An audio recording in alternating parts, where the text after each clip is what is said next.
Hello, welcome to Feedback for the week of August 18th, 2010. We have a unique gathering today because some of our regulars are off in the land of Germany. Yes. Where, Gamescom. yes, German things are happening. Little Wagner, little Brahms, Mahler. Yeah. I think they're all German. Some of them might be Close Austrian. enough. But, back then that wasn't really a point of dispute. Les, Mike Alonso, fresh off his Madden review. We're going to be talking some football. Another football watcher, enthusiast, Dana Vinson.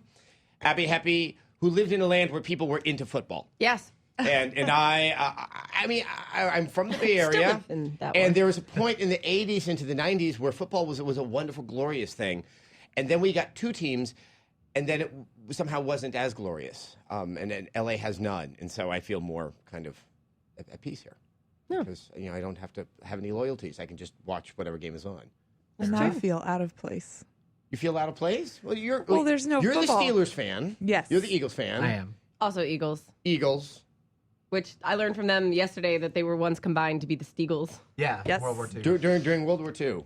Were there any other mashup teams? No, unfortunately there weren't. There were contracted teams, but the only mashup team In was the baseball, Steagles. did they even try to do like the Yodgers? Oh, they should have. It would be the Gyodgers, I guess, because they were in New York at the time. Yeah, you're right. We could So- probably spend like 10 minutes just going over which ones would make really funny combinations. But And of course, since we are talking baseball, we were talking the Giants. Obviously, there was the passing of the gentleman who hit the shot heard around the world. Yeah, Bobby Thompson. Yes, Bobby Thompson, probably one of. If you, of course, I know him through Don DeLillo, but regardless, it's one of the best chapters in the history of late 20th century American fiction.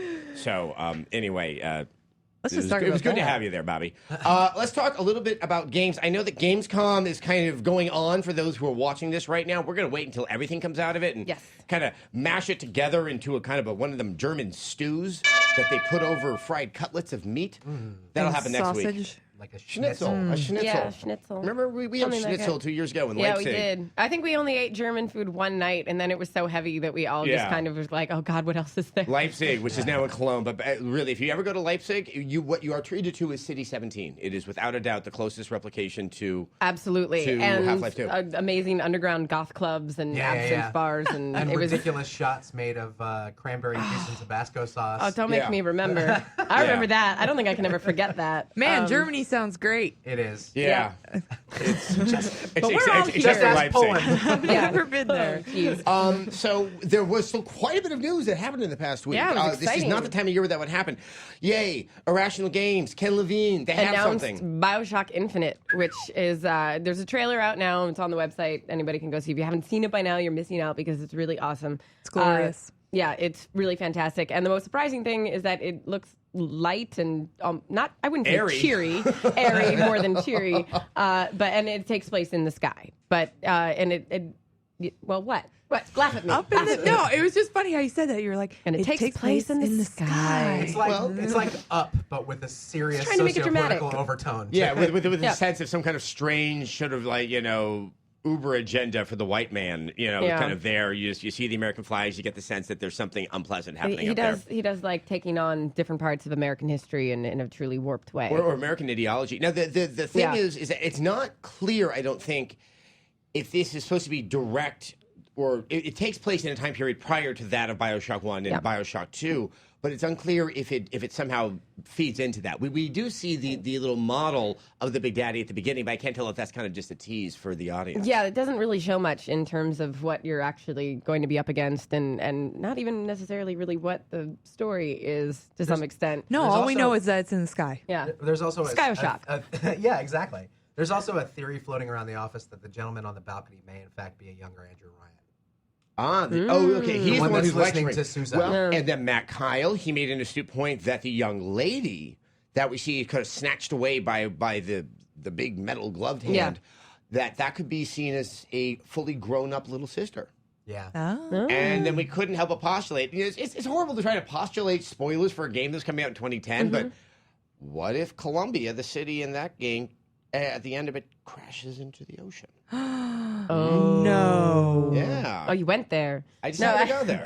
I decided to go there. Well, we had expected. We'd been, we'd had some hypotheticals about what this announcement might be when we first kind of got wind of it, and we assumed that there would be a shock in the title, but not necessarily BioShock. I mean, part of me wonders was this always going to be called BioShock, or has that become such a strong franchise for 2K that because it has enough thematic similarities? You know, our friend in New York who wrote up this excellent preview that's on our site, which you should read. He was pointing out that, yeah, you're playing the game in a similar fashion. One hand has a weapon, one hand has awesome magical things coming out of it. But, I mean, looking at the trailer, would you have thought, oh, this is yet another BioShock? Yeah, actually, it's pretty undeniably BioShock. I mean, even though it takes place in a completely different environment, it really has the exact same feel in a lot of ways as BioShock. It's very heavy, even though it's, like, physically light. Yeah. It's still very, like... Intense, yeah, and it definitely feels like BioShock, or it looks like it will feel like BioShock. I guess the thing that hits me is the human characters in it. That when you look at the splicers, who yes are kind of subhuman in BioShock, but you know they have the rounded faces. It makes me think of kind of the DreamWorks animation style you get in Shrek and stuff like that. Everything just feels softer. Yeah. And you know, which is interesting because it just feels about as far removed from some of those kind of more adolescent qualities that people like to latch onto in BioShock, which is the darkness and the mean and the. Well, it might be different. You know, it might be more cerebral this time in that the scares will come more from the events and not necessarily the visuals. Or, you know, I mean, I tend to think that things like this, there's a juxtaposition between your setting and what's actually happening. And obviously, even from the trailer, you can tell that they're tackling a lot of kind of darker corners of American ideologies, like you said, and who knows what's going to come from that. And the thing that I can't get away from is that it's set to come out in 2012, and just as I think Fallout 3 really hit a nerve because that was right before the 2008 election where things were so there, with the Tea Party, with this sense of, you know, we're losing America to elements that we don't like, that this seems to be really on spot and could become even more so as we see the game develop. Yeah. So, and to your point, we didn't really see many interiors. So, you know, we got kind of a look at what the outside of the city looks like, but not necessarily the inside, which is what I'm super excited to see. And I just look the clouds. Yay. And then we get everybody excited, and then we're like, oh, by the way, it's not coming out till 2012. Well, Exactly. but I think Enjoy the your most wait. exciting thing is they've set up something that they can really do a lot with. And, you know, with BioShock 1, it was so incredibly well done that, like, everybody's really excited. Yeah, and BioShock 2 felt a little rushed, so it's kind of nice that they're taking their time to get to this. It was much more combat focused, and it wasn't. I mean, it's hard to revisit that world and make it kind of as scary and weird and creepy as you did the first time around because you already know. You've been there, and you know where those scares are and how they do it, and so you had to find another tack for that game to go, which I think they did a really admirable job doing. Yeah. So, and you know what? Yeah, and it's unclear, and it'd be almost nice that they don't go through the same sort of here's a theme that's going to overarch the level. That if there's something a little bit less kind of, hey, let's see what the garden part of Columbia is like. That hopefully it'll be different. You know, at least it wasn't them attempting again to make The Lost, which is the game that never came out from Irrational in the late '90s, early 2000s. QuakeCon just happened. I was there. None of you were. no. Thank I'm God. not I going to say heard it was lucky hot. you because the event was just fine. Like 107 freaking degrees. I mean, literally. I mean, I don't have hair to rub my hand through, but I would in that it's so hot type of way, and it was just sopping wet. It's just like, We looked up the temperature and then laughed hysterically, Yeah. knowing that Adam was down there. and you know what? I'm just going to say this for anyone. I think anywhere in Texas. I'm assuming even the Panhandle, because I bet it's hot there right now. If you are like working construction, you're working outside, I tip my hat to you. You have twice the size of mine. But wow, I mean, it's just like I realized my limitations, and they're really, really low to the ground. But QuakeCon, regardless, was fun. There was a few announcements. Rage on the iPhone. Wasn't expecting that one. No. Kind of came out of nowhere. I mean, I remember Doom 3 was actually introduced at a Macworld presentation, but still I wasn't thinking Rage on the iPhone. It's hard to think about how it controls. Yeah, I mean, I guess I less see it so much as a game as just John Carmack going, yeah, you didn't think I could do this. Like, you know, probably the most powerful game engine out there can be just shoehorned onto the smallest technology or platform out there. This one got me very excited. ZeniMax, which is the parent company of Bethesda, they bought Arcane Studios, which is, I don't think I was aware they existed, but it's made up of Harvey Smith, who made Deus Ex with Warren Spector, and Raphael European last name that sounds really sexy, and I can't pronounce it because it's got so many syllables. And I'm an American. I can't handle that. It ends in O, so it has that really nice kind of way of rounding it out. Anyway, those were great guys. I had a great interview with them. But he worked on Arx Fatalis, which was kind of a little sleeper game that came out that was modeled after Ultima Underworld, which really is kind of the basis. Warren Spector worked on it for like Deus Ex and then the stuff that Todd Howard is working on. And they seem very happy, and they're working on something that's a very unique project, and they wouldn't tell me about it. Nonetheless, it's good. The news that was not news, there was no Doom 4 news. Right. Because there was Rage news. So You don't all necessarily want to rage all the cannibalize. time. and you know what? The Rage stuff they showed, I mean, I've seen this demo quite a few times. It still gives me the giddies. They showed a little extra part that I hadn't seen before, and once again, blown away by the level of detail in that engine. But what they did at their presentation is they ran the demo on a PS3, a PC, and a 360 simultaneously to put to rest the idea that there's a lead SKU. Now, of course, everyone thought the lead SKU was the 360, and that one kind of went kaput. In the course of it, not. Gee, I've never seen a 360 go kaput. I know. No. 360 went kaput. What? That never happens. No, that would never. I know we're sharing this like, 59% oh of my the god. time. Let's just put it this way: that 40 million install base are all live and functioning Xboxes out there. Yes. Yes. And Yeah. To be fair, I also killed a PS3, so I don't hear about that often. So. No, that's that that's just a rare makes one. you special. I know. Yeah. I like the idea that you're bringing a new console Twice, home. And actually. inside the box, the console's like, no. I know. No, this Oh, is God, where they please go to don't. die. It's like an Oliver Twist. We're about to hand him over to the chimney sweeper. Yeah. And he's like, no, so please don't make me go with that horrible dirty man. Sorry. That's how it happens. For the in the purposes book. of this demonstration, Abby is the horrible dirty man. Thanks. Okay. Thanks, Yeah. guys. Did you get your PS3 fixed? Yeah, I was still had the war. I was able to take it back and get There a you new go. one, and then the other one I mailed off. Yeah, it would. See, it had a happy ending. Yeah. Happy. Just yeah. like Oliver Twist. Anyway, no Doom 4 news. No Doom 4 news. The one other thing, I know we have a tidbit of it up on the website. I got to moderate a panel called Building Blockbusters, which was my second choice after the awesome panel of awesomeness because it was Tim Willits from id, it was Todd Howard of Bethesda Studios, and it was Vince Zampella and Jason West, formerly of Infinity Ward, now with Respawn. And really, they just kind of talked high-minded stuff about where they came from and how they got into games and how they make incredible games and what it's like. And that was just kind of fun to get to Sounds moderate pretty a sweet. panel with Yeah. people like that. Well, it must be nice to be around those great minds, you know, and learn from them and have them share openly at an event like QuakeCon. And they did share openly, and hopefully this is in one of the clips we have up on the site. I asked them all, what is it that technology has allowed you to do with this new level of technology, and what is still something that you're trying to conquer? And I got nice, thoughtful responses from Vince, Jason, and Tim. Todd Howard pointed something out that his technology has not been able to conquer. He can't have ladders in his games. Yeah. There's no ladders in a Fallout or an Elder Scrolls game. I've never thought about that. But apparently the AI just wants to climb the ladder and they just can't do it. So That would be amazing. But I then had this dream that I love the idea of all the characters in the worlds of his games are looking up at the second story of something going, Guess I we're can gonna- only get there. How are we Guess we're gonna gonna do have to build this? another ramp. Ramps for everyone. But it was, obviously they're all good sports, and it was good. Another story. This is only functioning as rumor, but it is the rumor Yeah. of the game that just. Won't go away. I mean, it's like the end of Halloween or Fatal Attraction. It's like they're gonna get out of the bathtub one more time, and you gotta just bunk them on the head with something. Yeah, and that would be that Gearbox is rumored to be picking up Duke Nukem Forever, which excites me because I love Gearbox and they make really great games now, and they've had such success with Borderlands, and then I go like, yeah, Duke Nukem, and I forget why I get excited about it, and then I ask myself, wait, why am I excited? Do I even care?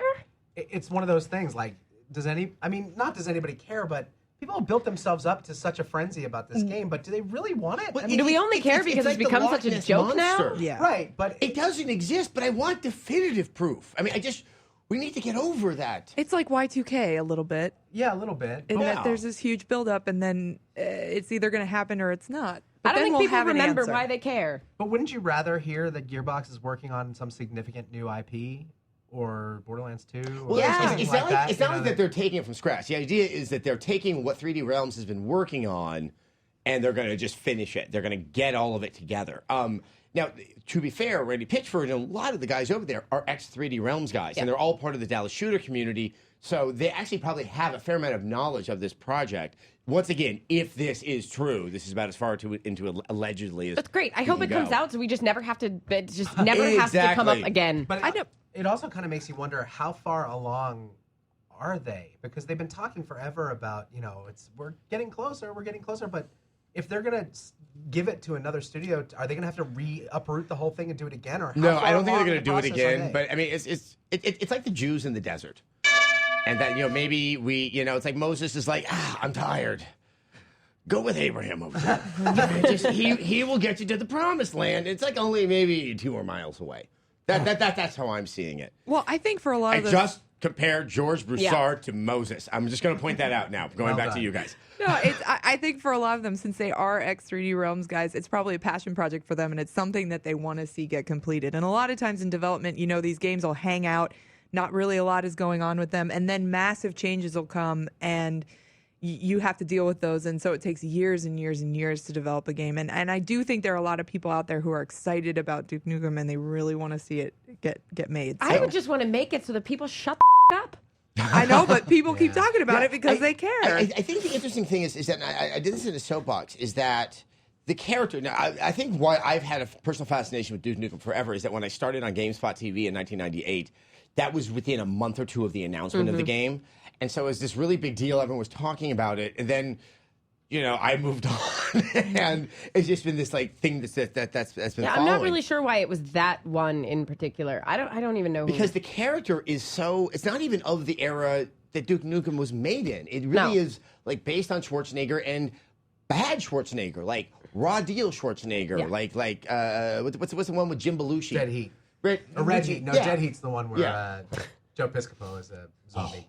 Oh, how did you get those two mixed up? We just named a movie worse than Red Heat. Yeah, we did. That's impressive. And maybe somehow by letting it cool off for 12 years, that there's now this level of nostalgia for that type of 80s iconography, that it may actually have a retro cool quality to it that it was never intended to have. I don't know, but I did want to point out that when we were in Germany, I saw the best cosplay for Duke Nukem ever. I think it's something that only Germans are capable of doing. Yeah. It is fantastic. Let us go to the Gamescom as Duke Nukem. Dude, this guy's arm was bigger than my thigh. Was it a bigger real than arm? my waist? Yeah, it was him. He must work out just to wear that costume around. I have a picture somewhere. It was I have been amazing. working for several years to make my arms as big. To make my arms this big. It is delicious. Our fourth news story. This one makes me happy. It makes Abby happy, So and it better happy. make the two of you happy. I'm happy. Or Yes. we got to talk about happy. Double Fine is partnering with THQ for 2 downloadable games, and the first one is Costume Quest. I love this name. I Oh my God, know. I'm so happy. Well, whoa. Wow. I was instructed to be happy. Oh, you did an excellent job. No, I think it's cool. Go on. Yeah, I just Sorry. like the name Costume So Quest. apparently they have more in development, but they're not necessarily with THQ. We'll wait to hear about those later. It's the first ever downloadable games that they're doing. I think this is awesome. I think it's the right space for Yeah. Tim Schafer. That, especially with a game named Costume Quest. I mean, Yep. I think he had all the right things with Brutal Legend. I just think that the audience for that was a little bit narrower than people expected, just because of the aesthetic of the game. And well, Jack Black was cool 2 years earlier. Right. Yes. It overshot its window. Yeah. Zeitgeist wise. I think even that metal sort of thing was cooler 2 years ago. I guess why? That's a whole other Tenacious discussion. D and all Tenacious that. D and when Yeah. Death Clock first came out and all that Yeah. kind of stuff. Yeah. It was very metal time that was A conceived very in. metal time. What now- is our time now?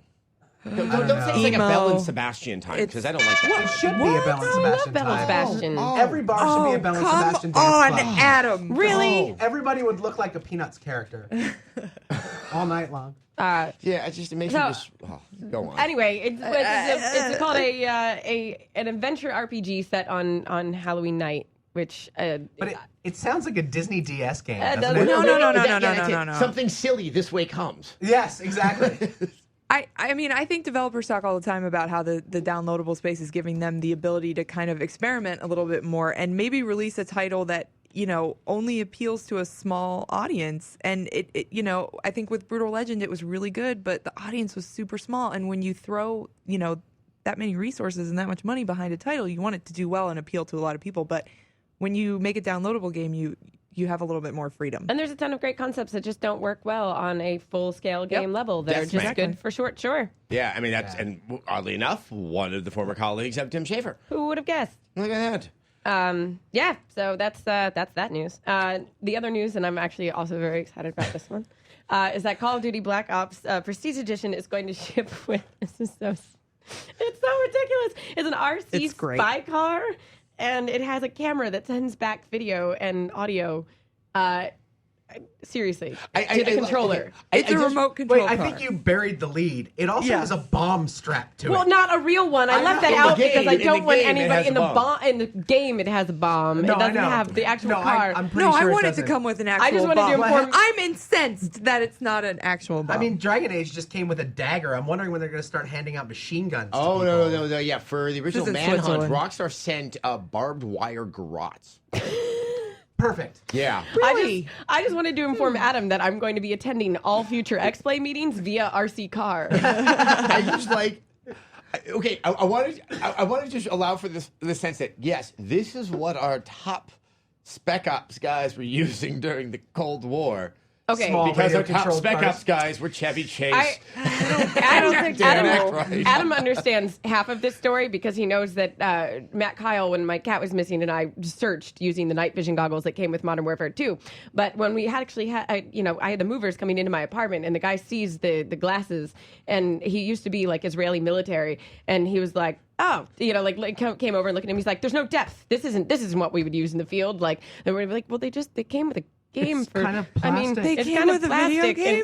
and like he was like, yeah. Anyway, and then of course Really, I was like, obstreperous Israeli?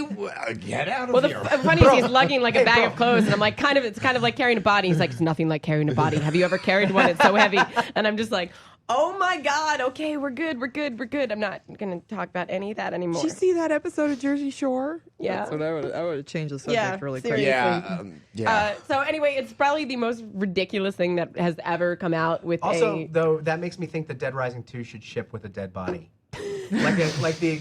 So you'd learn how to. Or it gives you three things that you Or need an to make a actual weapon out zombie. of. And like, 'cause, not to digress too much, but the part I love the most about Dead Rising 2 is you could mix all these things together. Not Yeah. all of them will be useful. No, not and at that, all. And that, they just send you Yeah. some shampoo, Yeah. a rake, and maybe like a balloon. And then just And then sit there everybody trying has to figure submit out- their craziest weapon Yeah, to yeah, that yeah. would be kind of That would be awesome. kinda cool. Please Encouraging listen to me, people to make Capcom. weapons. Right, that- we want yeah. you to be creative in this Sure. arena, please. Well, I mean, after seeing Farrah Fawcett in Extremities, I always thought when I was home alone as a young boy, if I was in a situation, what are the potential weapons in each room?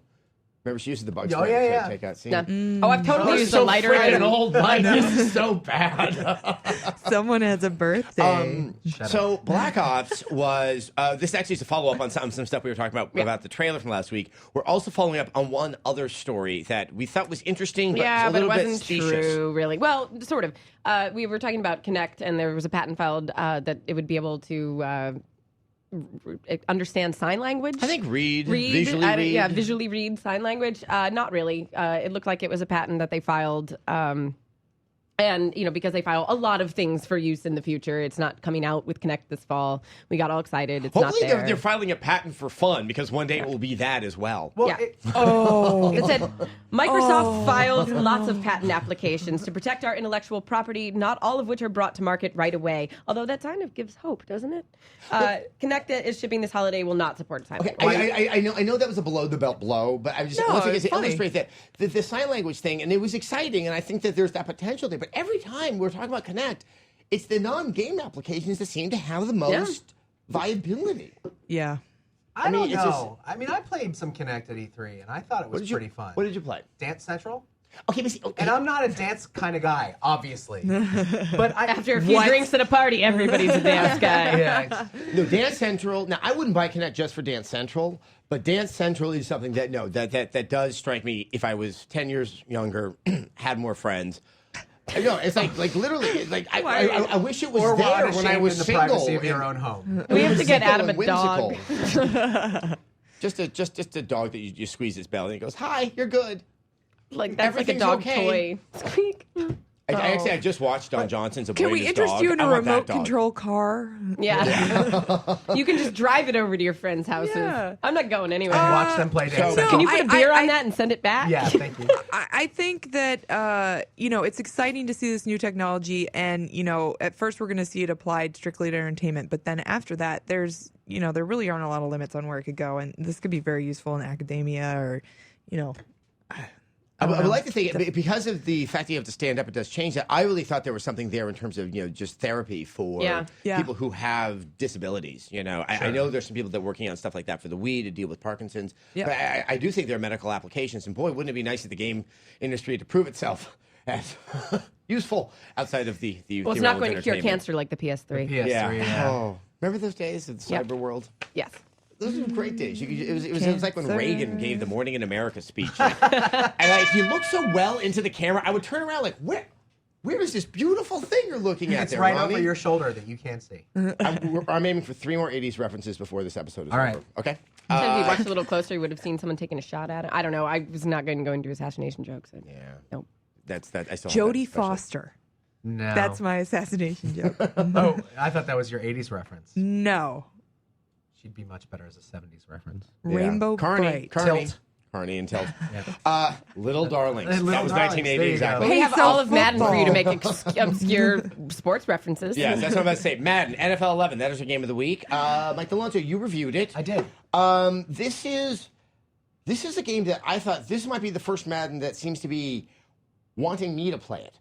I am not, someone who plays Madden that much. You have reviewed the last 3 Maddens in terms of its significant change. Sometimes it changes a little, sometimes it changes a lot. Which of these is it? Well, EA has a tendency to do alternate years. So one year they'll make a whole lot of changes, and it will be a noble mess.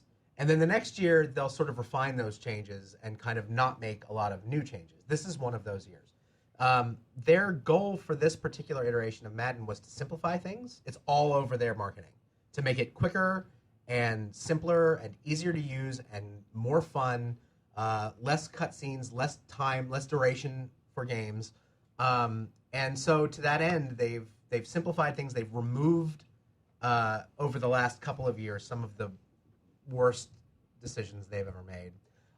And so now it's a clean, fast, fun version of Madden. Now you've described this as being both simplified and being more realistic, which I think just kind of runs contrary in most people's heads how those two things could be functioning together. But in Madden, it actually does, and this is with the game flow aspect that everyone thinks, oh, you simplified it, but it's far closer to how football is played. Yeah, it was actually a stroke of genius on their part because I think somebody said, hey, don't coordinators call plays in now to headsets? And somebody went, there it is. We have Ask Madden already. So what you're saying is that big guy, that quarterback, he's not making all of them decisions Nope, out not there unless on the he's- field? No, and Not we've unless he's seen Brett what Favre. happens when you let them make their own decisions. Yeah, you follow they them to won't the go bathroom. away. No. They end up with 6-game suspensions. It was really for- helpful. I don't think I realized the depth of Madden until I started going through the game flow stuff. Well, game flow is really, really excellent, and Yeah. it has its detractors, and I think the reason is because a lot of people refuse to see it as anything more than sort of a souped-up version of Ask Madden, which, if you don't know, Ask Madden was basically like, I don't know. Run Ask something. Madden. What would John Madden say? And you hit this button. It's your little bracelet, and you hit the button, and John goes, I don't know, run here. And it Yeah, was, kids, once again, important point. If you're confused on anything in life, don't ask Madden first. Ask mom, then ask Madden. Yeah. Okay, back to you, Mike. And that was a very simple version of the game, but it didn't explain anything and it didn't add to the strategy. GameFlow is a completely different experience because you program GameFlow yourself if you want. First of all, it's optional. So if you want to play classic Madden, you can turn it off. I don't know why you'd want to flip through 60 pages of football plays. If you go really fast, it's like a story. Yeah, it's a flip book. But you can game plan for your friends. You can game plan against AI teams. You can game plan online, all that kind of stuff, and put in your offensive and defensive scripts ahead of time. And then your coordinators will call the plays that you've already called. So it's like writing the story before you play it out instead of playing it out as it happens. And I think a lot of people are upset by this because it doesn't allow them to do what they've classically done in Madden games, which is drop back and throw the ball 70 yards on every play. Or go back a couple of years and count on Michael Vick just running faster than everybody else and scrambling on every play. You have to know how to play football. You have to know how football works. Yeah. Madden fans are strangely agnostic to the way actual football works. So, like, they will forget for large stretches of times, maybe 10 seasons in their franchise mode, that they have running backs. Yeah. Until they go to sign them in the franchise mode and the running back is disgruntled because he hasn't had any touches in 10 seasons. Which I would be happy to be paid and never touch the ball, but that would just be me. So you have to learn how to play. You have to learn how to game strategy and how to, the other thing is if you're not a particularly hardcore football fan or a hardcore football player, Game Flow teaches you how these plays work. So you'll get a play, an offensive play that'll say, especially for running. Running's always been tough for people who are not football fans. And it'll say, hit the hole between the guard and the tackle. That's where your blocking is going. Wait for a burst of speed and then burst through the line. And it works. It is really great if you know which guy is the blocker, which is the tackler. Well, yeah, I mean, you can Which figure it I out have had after to running learn. a few plays. But the other thing that's good is it tells you things like wait. Yeah. Because I think my problem in the past is when I've played Madden, I'm very like, oh, I've got to do this now. Like all these Yeah, I get so men impatient. are running around the field. No, you take a breath, you wait until your blocks get set up, and then you go for the run. And I agree. The running game is completely different in this version of Madden because it's there. Well, and they- you they- can Yeah. use it. And they've been talking about this locomotion, or I can't remember what their term is, that they're trying to get a better sense of the proper physics of, when Well, you get the momentum going down That the was field. one of the changes that they made last year. That was it was called like Move the Pile, I think, and it was basically Move the Move Pile. the Pile, dropping some cover. It's erotic. If you are, they finally determined that there's a difference between being a 5'11", 185-pound running back and a 6'3", 245-pound running back. In that you'll move people differently when you hit them. Right. So now you Pulverized. Yeah, from exactly. the So you oblivion. can run harder when you're a bigger guy, but not quite as fast. You won't make as many moves. The moves happen on the fly now. You don't have to do them yourself. You can't unrealistically stiff-arm juke and jump your way through every play. It's I just, remember there's when that no was first speed burst. implemented Yeah. in football games. It's like, oh, there's juke. yeah. And I was like, there's rice porridge? and like, no, apparently this is a term everyone had. Yeah, I think that's where the major detraction comes, is that people, they're not football players, they're Madden players. And so they like to, instead of playing something like Blitz, where you could just, or NFL Street, Right, yeah. which is sort of the like down and dirty version of football where rules don't really count and you get to break everybody's back on every play, hit them late, all the stuff you'd want to do in Madden while you're punching the buttons.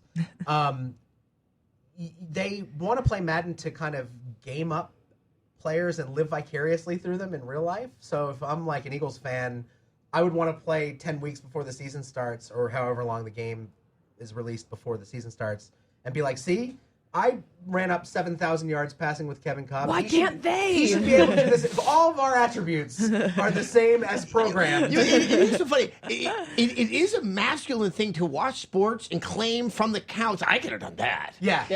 And then this seems to Yeah. only just foster that delusional ways.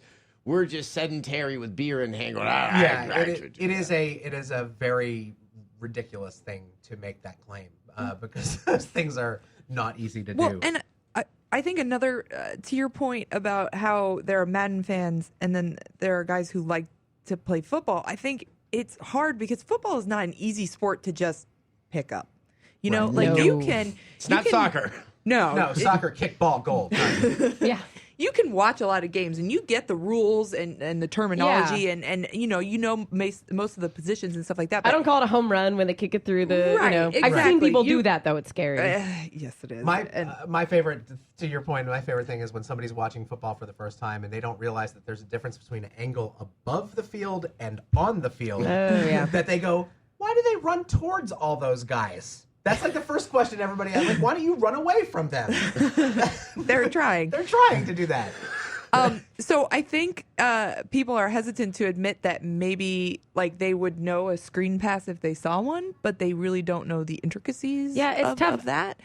And you have to learn that in order to play this version of Madden effectively. Yeah, I told Adam as soon as I don't really play Madden games. I don't understand football. Girls not really allowed to play football. We had like one, but no. So I don't. It's not like other sports that I played growing up. So I know all the rules. I know what the plays would be like. I know I'm like, wow, if more RTSs had football in them, maybe they would sell better. Because it is an art to me. I look at it and I'm like, well, that's an RTS, and not what I'm particularly good at. But it is. I mean, Yeah, there's a philosophy involved. There's decision making before you play. Because you're not playing as a player, you're playing through the eyes of the head coach. You're the head coach Yeah. from a God perspective. Right. I mean, it is much different than Now the game does come with 3-on-3 multiplayer. Online, yeah, and that's a different thing. Co-op. It's co-op. Co-op. Madden co-op has always been sort of a flexible bullet. It's a good idea done poorly, but now it actually works, and it's much better. So it's 3-on-3, so you'll control one of three aspects of either offense or defense. So you'll be either the quarterback, running back, or wide receivers on offense, or defensive line, linebackers, or defensive backs on defense.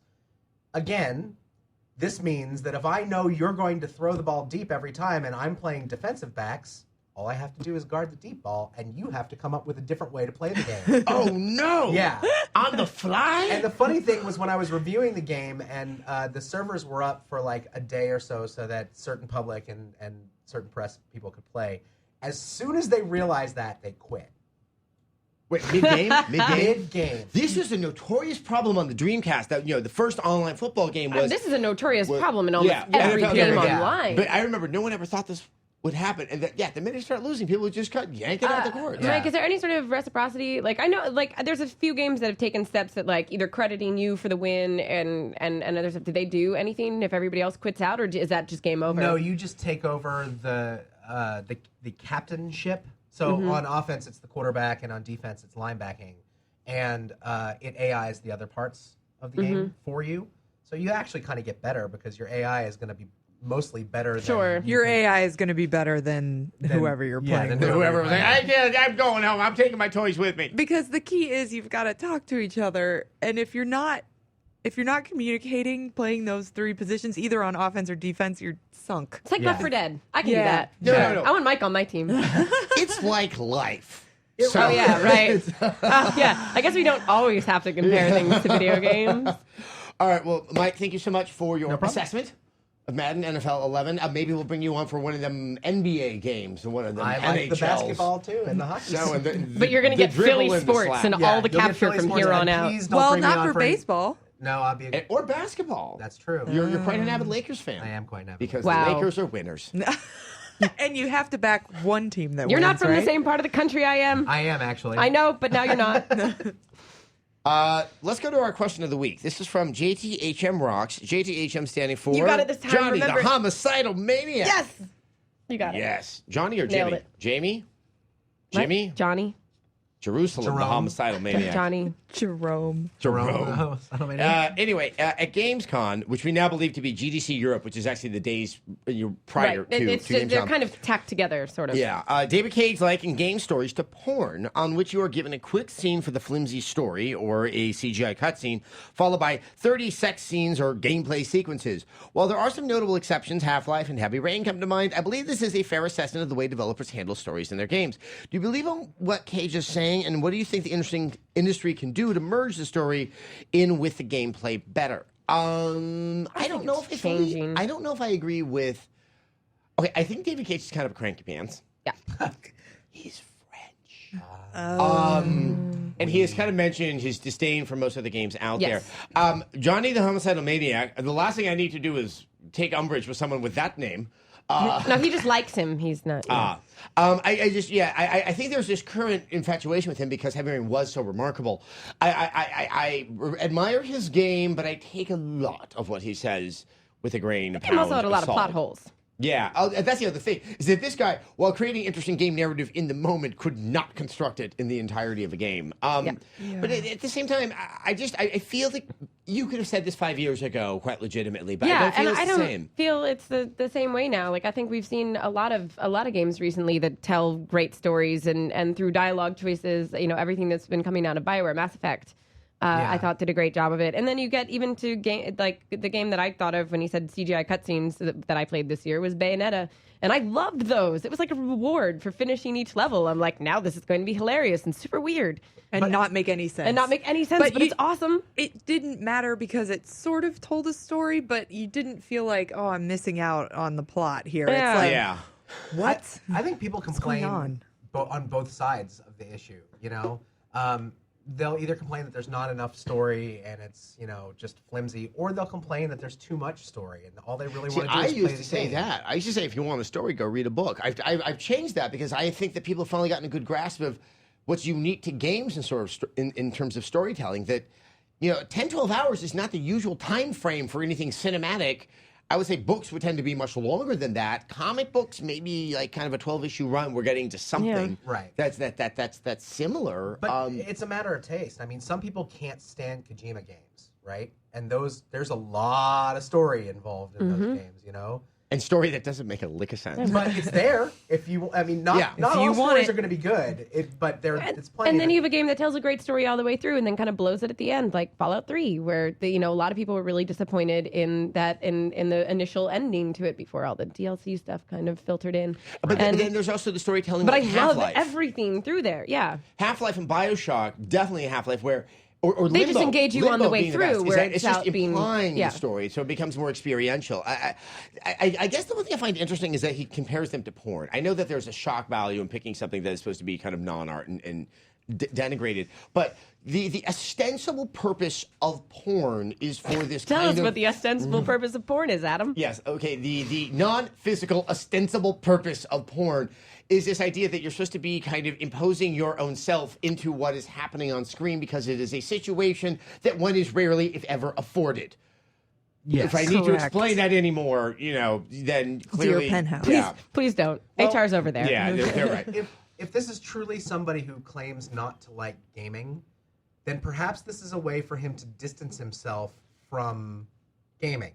Yeah. Or to apologize for having been a part of it. Or to claim that what he did wasn't a game. Right. Which that thing is it. Now, what I was comparing the porn to games to is that's what we do a lot of games, is that we are imposing ourselves vis-a-vis the controller into the player to have an experience, even if it's football, because none of us can play professional football, that we are not afforded by I sure by- can when I've by had a couple normal beers life. and I'm sitting on the couch watching the Super And so- Bowl. Absolutely. But then the flimsiness that he's referring to is really there just to give the most base justification for what is supposed to be the fantasy moment that there follows. The plumber comes over. Pizza At the door. Okay, Yeah. that is probably flimsier than anything we've ever seen in a game, but we're just kind of establishing it. Oh, I know. about that.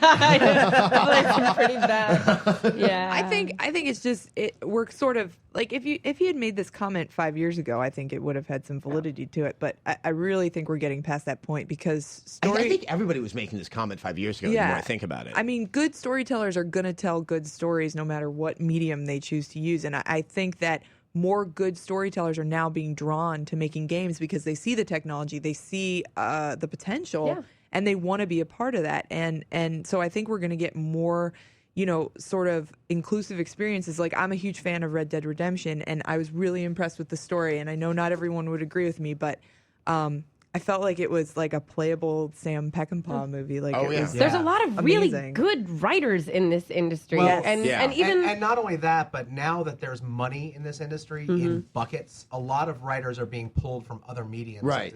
And And many like of John them- Milius is John doing, Milius with Homefront. Yeah, I'm curious how Homefront. that works because so many of these Hollywood guys don't get it. I will never forget the GoldenEye revamp, the first one that EA had, and they were completely touting how they brought in all these Hollywood people, and these Hollywood people were clearly like, "What the hell is this game thing?" They were and, grips. Yeah. and it was.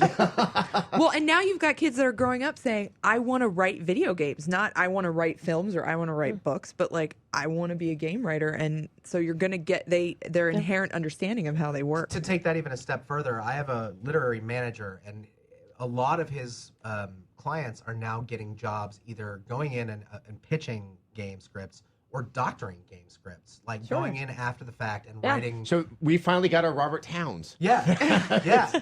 I mean, and that's like that's where a lot of money is for writers in Hollywood today. So, and in television and movies. So I think Kids, just so you know, there is very little money for writers in Hollywood, but we're Yeah. talking Oh in my relative God, ways yeah. right and here. and it's fun. I mean, you bring up Half-Life, but like the one that now stands out. I mean, of course, bringing it back to Valve, like I love to, but like Left 4 Dead, you don't even really have. I mean, there's a plot that's told, a story, but the dialogue is all in these little like one lines that It's come out. implied. Some of them you don't even hear for like three times over playing the same mission, and you won't hear the same Portal line is again. very much like this too. Yeah. It's that it's wonderful, and that's what Valve is very good at. It's an inferred narrative, which is, I mean, well, Well, Portal has it's character driven. yeah. Yeah, You know, but like, they you've build gotta all those have those characters without cutscenes and without Yep. and we're finding people delivering that same kind of like character and great writing without using the same conventional like here's your gameplay, here's a cutscene, here's a gameplay, here's a cutscene. and It's awesome. a lot of this writing, and this is what I think when somebody remarked that Uncharted 2 was the best action movie of last year,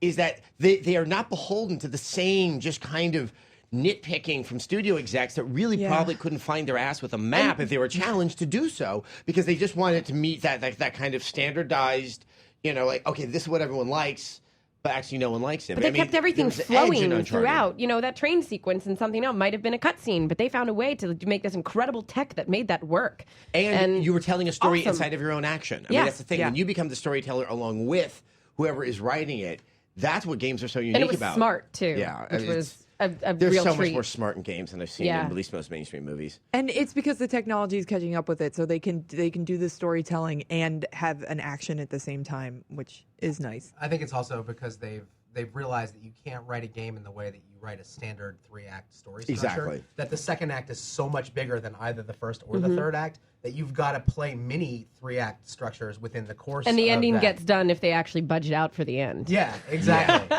Yeah. One day we're going to have a special show called Denouement.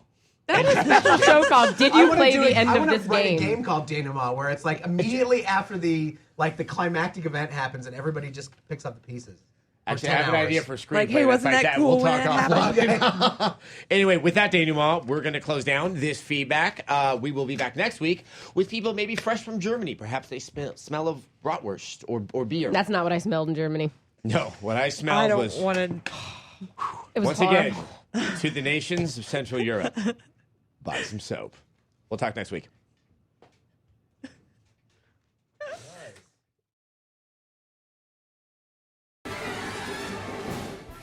Do you play World of Warcraft or one of its 1,000 clones? Do you know what a mob or pug is?